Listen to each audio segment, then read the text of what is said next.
ہر انسان اپنی طبیعت کے مطابق، پہلے علماء بات کرتے تھے شریعت کے مطابق، اب لوگوں کو ایک ذریعہ مل گیا ہے کہ وہ ہر بات کرتے ہیں اپنی طبیعت کے مطابق اور اس کو سوشل میڈیا کے ذریعے لوگوں تک پہنچاتے ہیں۔ تو سب سے بہتر تو یہ ہے کہ اس فتنہ سے ہم اپنے آپ کو بچائیں، اپنی آنے والی نسلوں کو بچائیں، اور دوسرا یہ ہے کہ علماء حق، علماء اہل سنت سے اپنا رابطہ مضبوط رکھیں۔ اگر کہیں کوئی خلش ذہن میں کسی کی طرف سے آتی ہے تو اس کا فوری طور پر ازالہ کیا جائے۔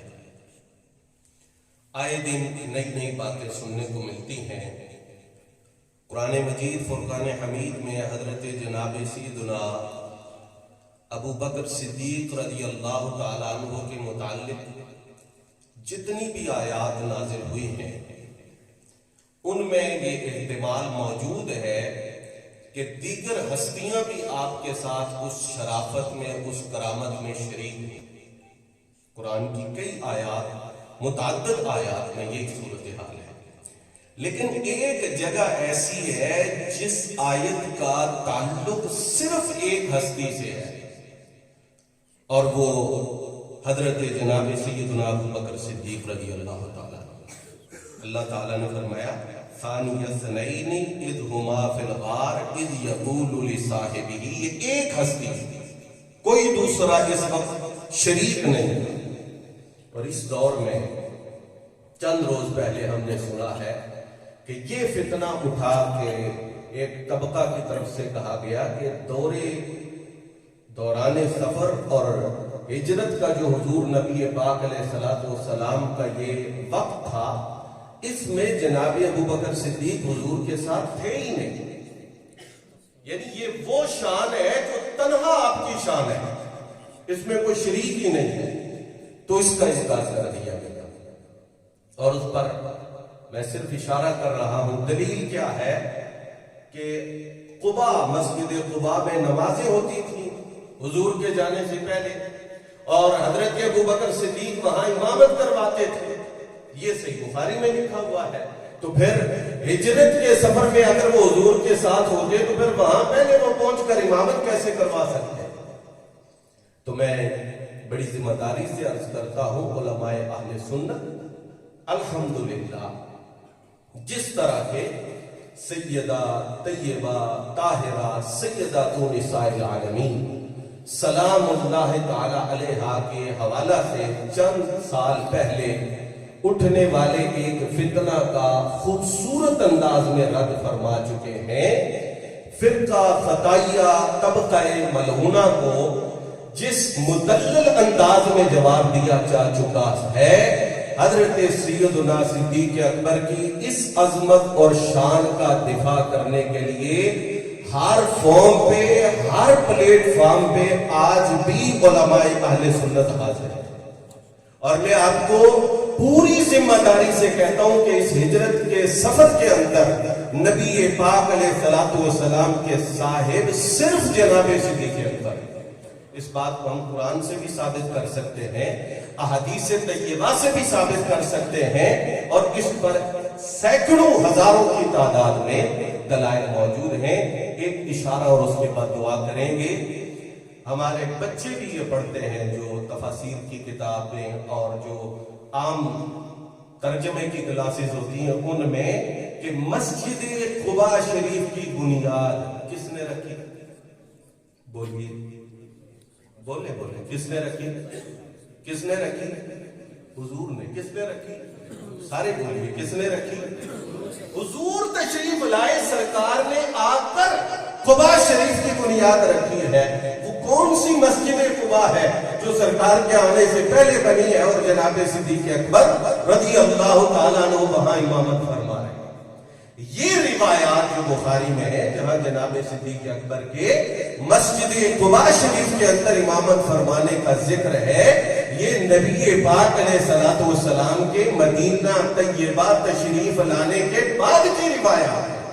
صرف یہ لفظ لے لیں کہ مسجد قباء میں نماز پڑھاتے تھے، تو بھائی مسجد قباء میں کب نماز پڑھاتے تھے؟ جب سرکار نے اس کی بنیاد رکھ دی تھی، جب وہ مسجد بن گئی تھی، اس کے بعد حضرت جناب سیدنا صدیق اکبر رضی اللہ تعالی عنہ کو اس مسجد پاک کے اندر امامت کرنے کا شرف عطا فرمایا گیا ہے۔ تو اس کا ہجرت سے قبل کے دور کے ساتھ تعلق نہیں، ہجرت کے بعد کے دور کے ساتھ تعلق ہے۔ یہ صرف میں نے بہت مختصر انداز میں اشارہ کر دیا ہے، اور کسی بھی جگہ پر تفصیل درکار ہوگی تو الحمدللہ علماء اہل سنت حاضر ہیں، اس لیے کہ ہمارے بزرگوں نے، میں کہا کرتا ہوں کہ ہمیں اہل بیت اطہار کی چوکھٹ پہ بٹھایا ہے، ہمیں حضور کے صحابہ کے در پہ بٹھایا ہے۔ تو بھائی جہاں ہمیں باپ دادا بٹھا کر گئے ہیں، ہم وہ در چھوڑ، ہم وہ دروازے چھوڑ، یہ دروازے ہمارے مشائخ نے بھی ہمیں دیے ہیں، ہمارے آباء و اجداد نے بھی ہمیں عطا فرمائے ہیں، لہٰذا ان ہستیوں کے ساتھ ہمارا غیر متزلزل تعلق ہے۔ اور یہ بات بھی میں عرض کرتا رہتا ہوں کہ سرکار نے جب وصال فرمایا تو آپ جناب صدیق اکبر سے راضی ہیں، اور جب جناب صدیق اکبر نے وصال فرمایا تو مولا علی جناب صدیق اکبر سے راضی ہیں۔ اسی لیے تو فرمایا تھا ان ہاتھوں سے غسل دینا جن ہاتھوں سے حضور کو غسل دیا۔ یہ سرکار مولا کائنات کو وصیت فرما رہے ہیں، اور پھر آپ اس وصیت کو پورا بھی فرما رہے ہیں، لہٰذا وہاں محبتیں ہی محبتیں ہیں، وہاں قربتیں ہی قربتیں ہیں۔ عبدالحق ظفر چشتی کا ایک جملہ بہت خوبصورت مجھے لگا کہ پتہ نہیں لوگوں کے پاس نفرتیں بانٹنے کے لیے وقت کیسے نکل آتا ہے۔ ہماری زندگی تھوڑی ہے، اگر پوری زندگی محبتیں تقسیم کرتے رہیں تو زندگی پوری ہو جائے گی، محبتیں تقسیم کرنے کے حق کو ادا کرنا ہمارے لیے ممکن نہیں ہوگا۔ میرے آقا کی خدمت میں حضرت جناب سیدنا صدیق اکبر پہلو میں بیٹھے ہیں، اور حضرت مولا علی تشریف لائے۔ کہتے ہیں نا، ہمارے سادہ سا محاورہ ہے، آپ بیٹھے ہو، جگہ نہ ہو تو آپ کسی کو کہتے آ جاؤ بھائی، آ جاؤ آ جاؤ، کہتے جگہ ہی نہیں ہے تو آپ کیا کہتے ہیں؟ دل میں جگہ ہونی چاہیے۔ کہاں جگہ ہونی چاہیے؟ کہاں جگہ ہونی چاہیے؟ یہ تو سادہ سا محاورہ ہے نا، لیکن جناب صدیق اکبر نے اس محاورے کو پورا کر کے دکھایا۔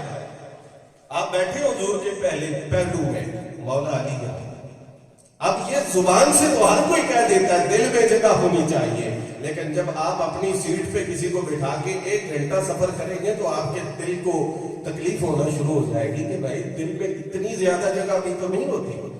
لیکن جناب صدیق اکبر پاک رضی اللہ تعالیٰ عنہ نے حضرت مولا علی کے آنے پر اٹھ کے کھڑے ہو کر اس بات کو ثابت کیا، مسلم ہے محمد سے وفا صدیق اکبر کی۔ کہا کہ میں اس زبان سے نہیں کہوں گا، عمل سے۔ اب جب اٹھے نا جگہ دینے کے لیے تو حضور نے ایک لفظ ارشاد فرمایا، اور ایک لفظ میں حضور کی فصاحت، جیسے حضرت فرما رہے تھے، جوامع الکلم کا اظہار دیکھیے۔ آپ نے فرمایا کوئی مقام والا کسی مقام والے کے مقام کو سمجھتا ہے۔ ایک جملہ حضور نے فرمایا اور بتا دیا کہ دونوں کی عظمت کیا ہے، دونوں کی شان کیا ہے، اور دونوں کا بلند رتبہ کس طرح لوگوں کے ذہنوں میں بیٹھ سکتا ہے۔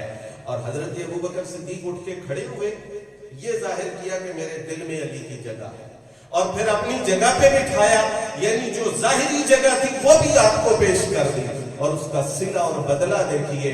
کہا جو علی کو دل میں بساتا ہے، جو علی کو اٹھ کے جگہ دیتا ہے، وہ قیامت تک اور قیامت کے بعد بھی مصطفیٰ کے ساتھ رہتا ہے۔ اگر دیکھنا ہے تو گنبد خضرا کو جا کر دیکھو، جنہوں نے علی کو دل میں جگہ دی، جنہوں نے اٹھ کے علی کو بٹھایا ہے، آج بھی کمری والے محبوب نے ان کو اپنے پہلو میں جگہ عطا فرمائی۔ تو کوئی جب جا کر سرکار کو سلام کرتا ہے، وہ سلام حضور کو بھی کرتا ہے، وہ سلام جناب سیدنا صدیق اکبر پاک کو بھی کرتا ہے۔ ہجرت کے سفر میں حضور نے مولا علی سے فرمایا میرے بستر پہ سو جائے، اور صدیق اکبر سے فرمایا آپ ساتھ چلیں۔ جاگے، ایک کو سلا دیا، ایک کو جگا دیا. ہاں جی. تو سلایا کس کو جاتا ہے؟ جس نے بعد میں ڈیوٹی کرنی ہے، اور جگایا اس کو جاتا ہے جس نے اس وقت ڈیوٹی کرنی ہے. تو سرکار نے اس رات فیصلہ کر دیا تھا، پہلے ڈیوٹی خلافت میں ابو بکر صدیق کی لگے گی، پھر علی تیری لگے گی، لیکن دونوں کو ڈیوٹیاں حضور کی بارگاہ سے ملی ہے، اور دونوں ہی ڈیوٹیاں ایسے سر انجام دیں گے کہ قیامت تک آنے والے لوگ صدیق کی عظمت کو بھی سلام کریں گے، علی کی شان کو بھی سلام پیش فرمائیں. تو یہ حضور کی عطائیں ہیں، یہ سرکار کی مہربانیاں ہیں. تو اس دور کے جو فتنے ہیں، حضرت مولانا شاہ احمد رضا خان فاضل بریلوی رحمت اللہ علیہ سے کسی بندے نے آ کر کہا کہ حضور ایک روایت پڑھی ہے. ایسی روایتیں بھی لوگوں کو مل جاتی نا بازار سے، جی کتابوں سے نہیں ملتی، چلتے پھرتے مل جاتی ہے. تو اس نے کہا حضور ایک روایت پڑھی ہے کہ ایک دن مولا علی ایک قبر پہ کھڑے ہوئے، آپ نے بڑی دیر دعا کی، یا اللہ اس قبر والے کو بخش دے. اللہ نے بخشا ہی نہیں، وہ عذاب میں جلتا رہا، سڑتا رہا، مرتا رہا.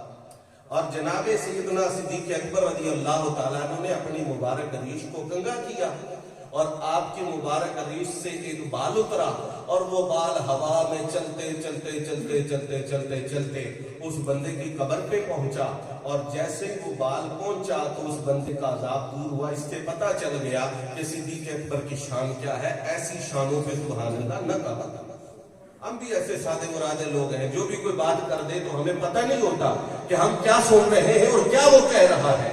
اب اعلیٰ حضرت سے جب یہ فتویٰ پوچھا گیا تو آپ نے جواب کیا دیا؟ فرمایا بھائی بات یہ ہے، پہلی بات تو یہ ہے کہ یہ روایت بے اصل ہے، اس کی کوئی بنیاد نہیں، کوئی اصل نہیں. اور اگر بالفرض یہ روایت ہو تو پھر سنو، اس روایت سے شان علی کم نہیں ہو رہی، اس روایت سے شان صدیق بھی نکھر کے سامنے آ رہی ہے، شان علی بھی کھل کے سامنے آ رہی ہے. کیا بیان کیا؟ فرمایا وہ جناب سیدنا مولا علی کی دعا کا اثر تھا جس نے صدیق اکبر کے بال کو اس بندے کی قبر تک پہنچا دیا. یہ ہمارے بزرگوں کا طریقہ تھا کہ وہ محبتیں تقسیم کرتے تھے، وہ احترام بانٹتے تھے، وہ دلوں کو محبت سے آباد فرماتے تھے، اور دلوں کے ویرانوں کے اندر وہ حضور کی نسبتوں کی محبتوں سے اجالا فرمایا کرتے تھے. اور دعا بھی کیا کریں. آخری یہ بات ہے، دعا بھی کیا کریں اپنی نمازوں میں، اپنے دیگر اوقات کے اندر کہ یا اللہ ہمیں اور ہماری آنے والی نسلوں کو سرکار کا اور سرکار کی سب نسبتوں کا ادب کرنے والا بنا.